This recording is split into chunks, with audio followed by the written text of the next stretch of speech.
Mundo Ejecutivo presenta.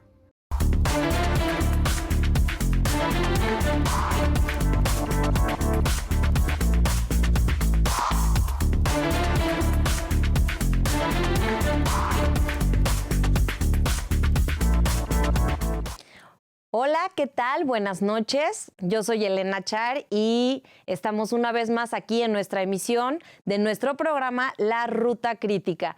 Y bueno, el día de hoy hablaremos sobre el impacto que ha tenido la inyección de recursos a la economía en varios países y por varios gobiernos centrales a nivel global para contener la crisis que ha impactado económicamente la pandemia. Como vemos, el mundo ha instrumentado varios incentivos fiscales, monetarios de una manera, en unos países agresiva, en otros países ha sido más, de una forma más débil. En México, como sabemos, pues no se han dado tales incentivos de una forma clara y fuerte, ¿no? Y bueno, como podemos ver, ha sido muy difícil. Algunos países perdieron casi 10 años en actividad económica y generación de empleos en tan solo 3 meses. Y bueno, ante esta situación, las políticas públicas de los gobiernos van a hacer un cambio y van a retomar a lo mejor una ruta de reactivación económica o pues obviamente salvar o no a las empresas que necesitan. Y es por eso que es importante la implementación de los estímulos fiscales y monetarios pues en esta pandemia, pues obviamente que es una emergencia y que el Estado debe actuar ante ello. Y bueno, en este sentido, pues tenemos a nuestro invitado, Ricardo Aguilar, nuestro especialista, que nos hablará sobre las mejores prácticas y el impacto de los estímulos fiscales por otros gobiernos. Y bueno, Ricardo, pues muchísimas gracias por estar aquí con nosotros. Bienvenido. Hola, Elena, muchas gracias por la invitación. Un saludo para ti y para tu auditorio. Gracias. Oye, Ricardo, pues en muchas economías, en la mayoría de los países, han implementado y adoptado algunos estímulos fiscales para enfrentar la desaceleración económica causada por la pandemia, ¿no? De acuerdo al Fondo Monetario Internacional, se han aportado alrededor de 12 billones de dólares en apoyos para este año. ¿Cuáles son las principales medidas de apoyo que los países han adoptado que tú pudieras mencionar y ya imagino que ya lo tienes mapeado, las mejores? ¿Cuáles de estas han sido las mejores para contener esta crisis financiera? Y bueno, también una pregunta obligada, Ricardo. ¿Estamos ya enfrentando una crisis financiera? Muy bien, bueno, con relación a la primera parte de la pregunta sobre las acciones que han emprendido los distintos gobiernos de los países para poder mitigar el impacto de esta emergencia sanitaria, pues definitivamente destaca la inyección de recursos fiscales directos para las empresas y para las familias. En particular, en economías como Estados Unidos, la principal economía del mundo, destaca un paquete de apoyo de $2 billones, que son 2,000 miles de millones de dólares, para poder dirigirlas tanto a empresas grandes como pequeñas en apoyo directo a las personas, en apoyos al empleo e incluso apoyos para los estados y municipios de la Unión Americana. En ese sentido, vemos que este paquete realmente logró mitigar el impacto de una crisis que pudo haber todavía sido más dura en Estados Unidos. Estos apoyos definitivamente, que ahora ya ascienden alrededor de 15% del PIB, pues sí representan un beneficio para la economía en el sentido de que la caída no fue tan fuerte y también, como lo vimos hace apenas unos días en el reporte del Producto Interno Bruto, la recuperación fue muy rápida. Al interior de las cifras del PIB, por ejemplo, para destacarlo, el consumo creció a una tasa trimestral anualizada de casi 40% con relación al segundo trimestre, para que podamos dimensionar realmente cómo fue el impacto de estos estímulos fiscales que se inyectaron en Estados Unidos. Ahora bien, no nada más ha estado esta parte, porque bueno, en Europa también vimos estímulos fiscales importantes. ¿no? Incluso un consenso en la Comunidad Europea que permitió que varios países se pusieran de acuerdo para apoyar a aquellos más golpeados por la pandemia. Y en la parte fiscal tenemos eso, y a la vez los bancos centrales, los principales bancos centrales del mundo, también iniciaron un ciclo de relajamiento monetario que definitivamente complementó esta parte fiscal. ¿A qué nos referimos con el ciclo de relajamiento monetario? Pues a que bajaron las tasas de interés en prácticamente todos los países del mundo, en que incluso se recompraron instrumentos financieros que podrían representar cierto riesgo para los bancos y para algunas empresas, se recompraron por parte del Banco Central y se dieron a cambio instrumentos seguros para que éstas pudieran tener mayor liquidez. Este fomento de la liquidez pues definitivamente también ayuda, y la reducción en las tasas de interés también ayuda para que la gente pueda consumir más. En combinación también con el Banco Central Europeo vimos como, a pesar de que el Banco Central de esa región no tiene más espacio para bajar tasas, pues están en 0% aproximadamente, pues sí también iniciaron un programa de recompra de activos como los que te menciono para poder proveer de liquidez a los mercados.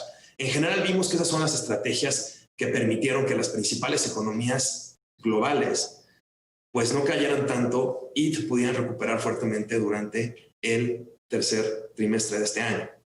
Ahora bien, hay algunos países donde esto no se dio, donde, como mencionaste, pues sí ha habido una falta de apoyo en algunas regiones, y vemos en particular que en América Latina, por ejemplo, los estímulos fiscales en proporción del PIB, en el mejor de los casos, oscilan alrededor de 5%, como es Brasil, pero en el caso de México sí es aproximadamente 1%, y pudimos ver en las cifras del PIB de México de este año que a pesar de ver un rebote en el tercer trimestre, este no fue tan importante o tan pronunciado como lo vimos en otras economías donde sí hubieron estímulos. Oye, Ricardo, pues vamos a un corte, pero regresando, nos gustaría que nos hables sobre justamente cuál ha sido este impacto en México al pues no apostar a dar estímulos fiscales al sector empresarial, pero por el otro lado también hay algo interesante.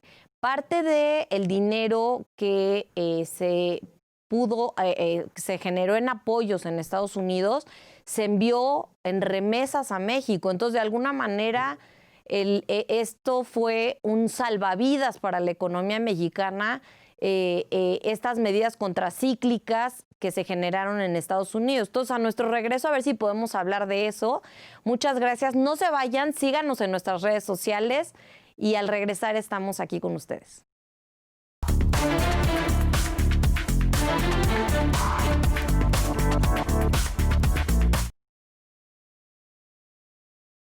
En la edición de noviembre de la revista Mundo Ejecutivo, Arturo Ávila, empresario humanista, comparte sus ideales por hacer de Aguascalientes el mejor estado de México y los logros de IBN, compañía de seguridad. Además, presentamos un reportaje especial sobre el estado de la industria hotelera. Visibilizar los esfuerzos es esencial para la recuperación de un sector que aporta 28.3% del Producto Interno Bruto turístico. En este número damos una mirada detallada sobre el Buen Fin y la omnicanalidad, bandera de la postpandemia. Germán González, director de Mason Kaiser México, detalla cómo la industria restaurantera ha puesto manos a la obra para salir adelante y mantener los empleos. Juan Francisco Torres Landa, socio director del despacho jurídico internacional Hogan Lovells, revela la oportunidad histórica que tiene México a futuro. Consulta la edición digital de la revista Mundo Ejecutivo en nuestro sitio web o descarga el ejemplar completo en nuestras redes sociales.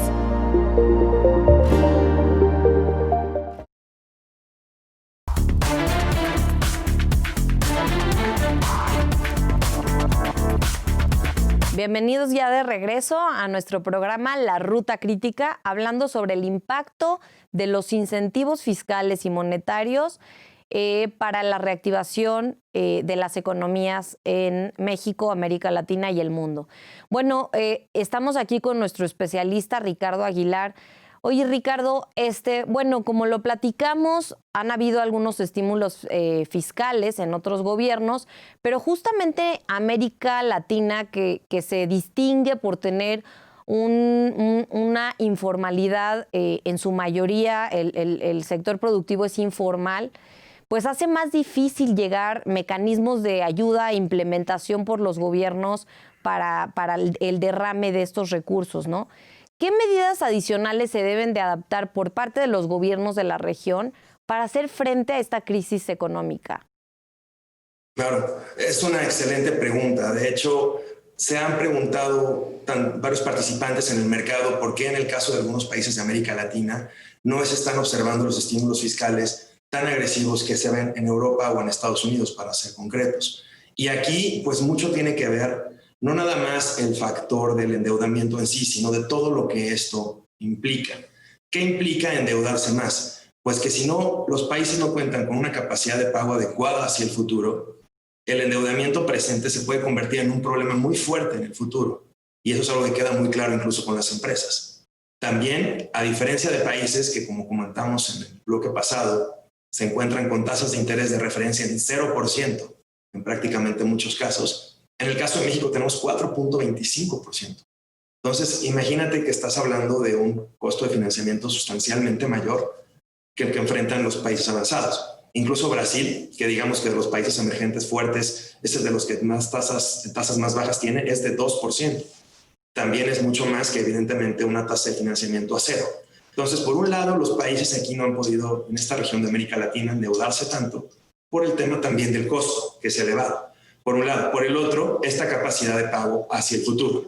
Economías avanzadas probablemente no tengan tanto problema para poder cumplir con sus obligaciones financieras como lo podrían tener países donde son más susceptibles a entradas y salidas de capitales, a flujos de inversión un poco más inestables o incluso volátiles. En ese sentido, pues podemos ver que no es tan sencillo.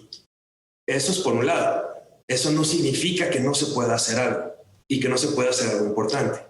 Sí podrían haber algunas medidas en los países de América Latina, incluyendo México, donde si bien el endeudamiento es muy caro por las tasas que se manejan o por los riesgos que implica en el futuro, sí podría haber probablemente algunas medidas que beneficien al sector productivo a reactivarse. No estamos diciendo extensión de impuestos, pero probablemente una extensión. No extensión, pero sí extensión de pago de plazos, alguna especie de mecanismo que pudiera ahorita las empresas ayudar a poder solventar los costos más importantes y no faltar a sus obligaciones fiscales al mismo tiempo. Entonces, sí podría haber estrategias en estos países latinoamericanos donde pues, las autoridades fiscales abran un abanico de posibilidades de necesitamos ingresos para recaudar, se entiende, pero también cómo podemos ayudarlos a que ustedes, si ahorita no cuentan con el flujo disponible para cumplir con estas obligaciones tributarias, lo puedan hacer después. Siento que por ahí podría ir un poco la línea para ayudar ahorita a las empresas y a las familias a solventar esta crisis. Claro. Tan solo vemos que en Panamá, el presidente de Panamá, Nito Cortizo, anunció la semana pasada que iba a dar un plazo de 6 meses todavía para cumplir con las obligaciones fiscales, ¿no? Es un claro ejemplo pues de un país que verdaderamente pues quiere darle oxígeno al empresariado, ¿no? Y bueno, Ricardo, en uno de tus artículos tú mencionas que las medidas tomadas por los gobiernos y los bancos centrales para rescatar la economía ante los efectos provocados por la pandemia generan algunos costos, ¿no? Que por ahora no preocupan a las autoridades financieras, pero más adelante sí va a ser necesario cumplir específicamente. Tú te refieres a los costos de inflación y al endeudamiento. ¿Nos puedes comentar el impacto de estos costos en la economía mundial y de qué forma afectaría el bolsillo de las personas y qué medidas se deben de adoptar para enfrentarlos? Sí, claro que sí. Con relación al tema de los costos, pues bueno, ahorita vimos que los estímulos que se implementaron de manera tan fuerte en muchas economías fue para salvar de que esta colapsara de manera tan importante. Ahora bien, ese es el beneficio que tenemos, ese es el beneficio presente. Hacia el futuro tendríamos que pagar ese beneficio porque no es gratis. Como mencionaste ahorita, pues sí, la inflación es uno de los costos más fuertes que podemos observar de estos estímulos. ¿Por qué? Porque por el lado fiscal, esta emisión de deuda adicional está haciendo que haya presión en las tasas de interés hacia el futuro y esto puede encarecer también el costo del financiamiento, por un lado. Y por el otro, la inflación también responde a esta expansión monetaria tan fuerte que estamos viendo en muchísimas regiones. Por ejemplo, en el caso de Estados Unidos, el balance de activos de la Reserva Federal, que son los activos que la Reserva Federal compra de los inversionistas para proveer de liquidez al mercado, ya se ubica alrededor de $7 billones. Es una cifra histórica. Ni siquiera en la crisis de 2008 la viste. Esta expansión de liquidez también hace que la inflación, o por lo menos las expectativas de inflación, empiecen a deteriorarse y al haber obviamente mayor disponibilidad de base monetaria en el futuro, pues hace que los precios puedan subir. Entonces, la emisión de deuda adicional, el incremento del déficit, la expansión de la base monetaria, las inyecciones de liquidez que están haciendo los bancos centrales, todo eso fomenta que, en resumen, haya más dinero en la economía. Y al haber más dinero en la economía, pues definitivamente los precios tienden a subir. Entonces, el costo de la inflación ahorita ya se está un poco manifestando en los aumentos en las tasas de interés de largo plazo en Estados Unidos principalmente. También se está manifestando en el aumento en las expectativas de inflación medida a través de bonos nominales y reales, para ponerlo en términos sencillos. Todo esto está subiendo, que significa que, bueno, los inversionistas están viendo que hay más liquidez y más dinero en circulación. Por lo tanto, pues empieza a haber presión inflacionaria. ¿Cómo le va a pegar a las personas? Pues directamente en su poder adquisitivo. A mayores precios, en términos reales, podemos comprar menos bienes. Y es ahí donde, pues definitivamente, el costo también se va a trasladar a las personas. Otro costo importante es la deuda en sí también, porque este endeudamiento, como lo comentamos hace unos momentos, pues también representa un compromiso de pago que pues se tiene que honrar y cumplir. Si se encuentran dificultades para poder cumplir con esos compromisos, pues definitivamente se empiezan a deteriorar algunas variables económicas e incluso la percepción de los inversionistas a través de la calificación de deuda soberana. Entonces, en general vemos que pues sí han ayudado, pero estos costos son importantes y pues definitivamente la población sería la que, y las empresas las que enfrentarían estos costos en el largo plazo. Oye, Ricardo, vamos a un corte, pero al regresar me gustaría platicar contigo sobre, obviamente, pues hasta cuándo se deben de seguir dando estos apoyos económicos sin que esto afecte o vulnere de alguna manera los riesgos o te ponga en riesgo las finanzas públicas y alertar sobre una crisis financiera a nivel mundial. No se vayan y estamos aquí de regreso con nuestro experto Ricardo Aguilar.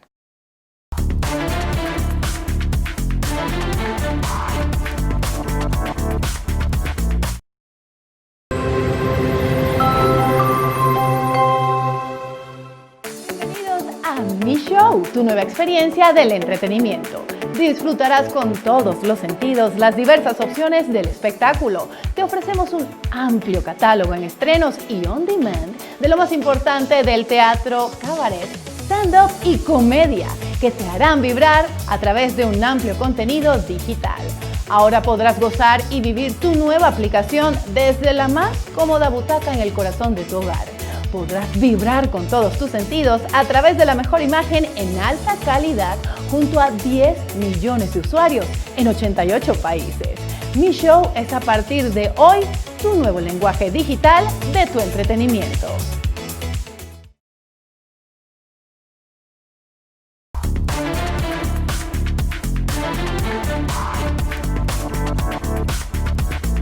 Hola, ¿qué tal? Bienvenidos de regreso a nuestro programa La Ruta Crítica. No se olviden de seguirnos por nuestras redes sociales y vernos todos los sábados a las 10:30 de la noche. Estamos aquí de regreso con nuestro experto Ricardo Aguilar, hablando sobre los apoyos fiscales y monetarios para una recuperación económica a partir de la pandemia. Ricardo, recientemente la OCDE rectificó su previsión de la caída del PIB mundial de un 6% a un 4,5% para este año. Además, se ha instado a los gobiernos a que mantengan sus estímulos fiscales durante todo el periodo de 2021 y alertó también de los peligros que pueden impactar al tratar de equilibrar las finanzas públicas antes de tiempo. Y bueno, Ricardo, en tu opinión, ¿cuándo y cómo los gobiernos deben de terminar con los apoyos? Y también, ¿qué riesgos existen en caso de retirar los apoyos de una forma anticipada? Claro, los gobiernos y los bancos centrales deben continuar con el apoyo hasta que realmente haya claridad sobre el rumbo de la economía. Ahorita hemos visto un rebote en el tercer trimestre que, como bien mencionaste, motivó no solo a la OCDE, sino al Fondo Monetario Internacional y a un gran número de participantes en el mercado a ajustar al alza las expectativas de crecimiento, o más bien a mitigar la caída esperada del PIB en 2020. Aquí en México incluso también lo vimos con las recientes encuestas, donde vemos que ya no se espera en promedio una caída de 2 dígitos, sino alrededor de menos 9%, Pero bueno, hasta ahora no hay mucha claridad sobre hacia dónde va la economía. ¿Por qué? Porque, bueno, ahorita han habido otra vez riesgos sanitarios importantes en algunos países que han hecho que, pues, las autoridades comiencen de nuevo a tomar medidas para contener y más bien para asegurar la salud de la población. En ese sentido, lo que podemos ver es que por ahora es todavía muy pronto para determinar si efectivamente los estímulos fiscales ya tienen que seguir o tienen que revertirse. Más bien debe mantener el curso de las cosas, se debe mantener hasta que esta claridad ya sea evidente. Por un lado, tenemos que seguir observando el comportamiento de los indicadores oportunos de consumo, empleo, producción principalmente, para ver si efectivamente durante este último trimestre del año o incluso durante los siguientes trimestres de 2021 ya efectivamente la situación se estabilizó. Por ahora te digo que este riesgo de que pues, en algunos países de Europa y probablemente en Estados Unidos volvamos a observar algunas medidas de confinamiento para asegurar la salud de la población, pues bueno, eso le va a pegar a la economía y es donde los estímulos tienen que seguir. Quitarles antes de tiempo podría profundizar incluso la caída de la actividad económica a un ritmo que podría ser igual de grave que el que vimos en el segundo trimestre del año. Es muy importante y creo que lo están haciendo bien las autoridades en seguir analizando la evolución de las cosas para determinar si efectivamente los van a mantener o no. Ahora, reforzarlos también dependerá de los riesgos que ahorita enfrenta la economía durante los siguientes meses y uno de ellos pues es esta nueva aceleración que vemos en algunos casos durante la pandemia. Oye, y en este caso, ¿cómo evalúas tú la actividad, bueno, la intervención oportuna del Banco de México? Y bueno, ¿consideras tú que, o sea, contar con un banco central es una fortaleza o una debilidad a nuestro país, comparado con un ejemplo como Panamá, que no tiene un banco central y su economía dolarizada pues depende del Banco de Estados Unidos, del Tesoro? ¿Cuál es tu opinión respecto primero a la actividad, a las decisiones que se tomaron en el Banco de México y si eso no es una debilidad tener un banco central? Las decisiones que tomó Banco de México realmente fueron muy oportunas y fueron buenas. Desafortunadamente no se vieron complementadas estas acciones en el ámbito monetario con estímulos fiscales significativos. Definitivamente sí los hubo. Hubieron algunos apoyos que incluso conocemos respecto a ciertos créditos a la palabra, a la aceleración de algunos programas sociales. Se entiende que el apoyo se brindó, sin embargo, para el nivel macro probablemente tuvo que haberse hecho un esfuerzo adicional.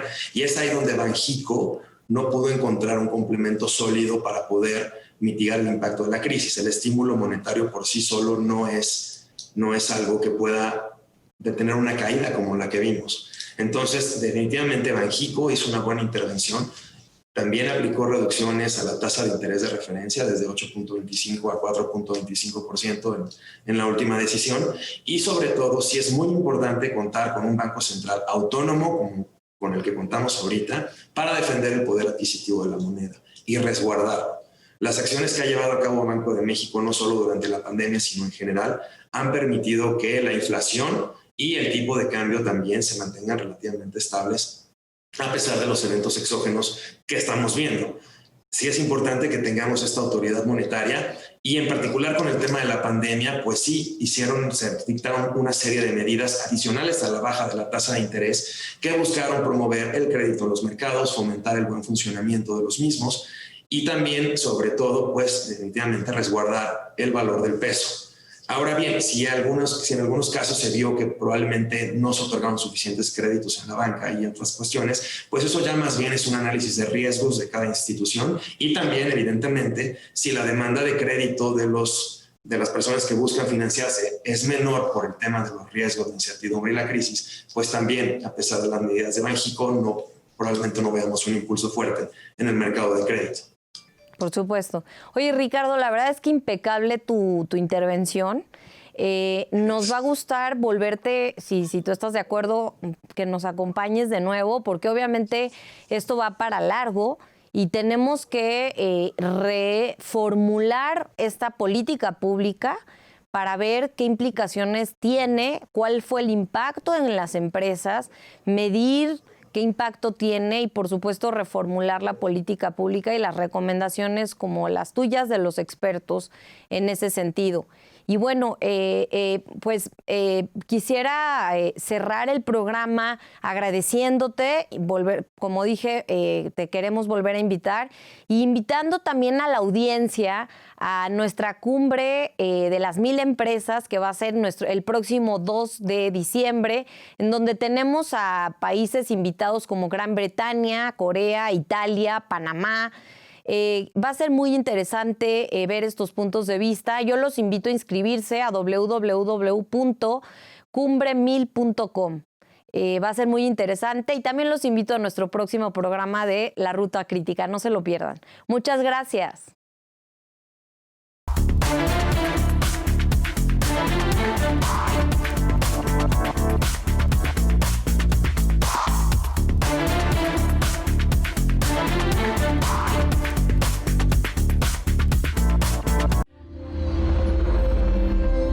Mundo Ejecutivo presentó